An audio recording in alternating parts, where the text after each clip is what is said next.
that psi n equal x, psi m equal x squared are orthogonal to each other over the interval minus k to positive k.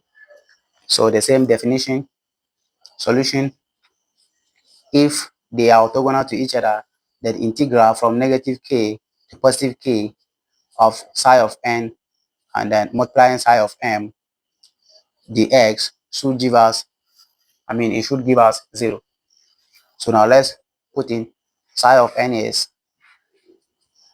equal to x. So we have x. Psi of m is x to the power 2. So multiplying x to the power 2 dx. So we are going to evaluate this to see if the result is 0, then it means the two wave functions psi of n and psi of m are orthogonal to each other. So let's do that. So integral from negative k to positive k, x multiplied by x squared gives us x to the power 3 dx. So integrating x to the power 3, the power will increase by 1. Then we divide everything by the power. So x to the power 4 over 4. The limit of integration is minus k to positive k. So we now put in the upper limit. So wherever we see x, we replace it by k. So k to the power 4 all over 4 minus, now put in the lower limit.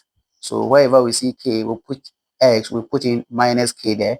So minus k to the power 4, since the power is even, is going to give us positive k to the power 4. So all on 4. And k to the power 4 over 4 minus k to the power 4 over 4, that definitely gives us 0. So the two wave functions psi of n and psi of m are orthogonal to each other. If you found this video helpful, kindly subscribe to my channel and give a thumbs up to this video for more educational content like this. You can also refer my channel to your friends. Thank you. Bye.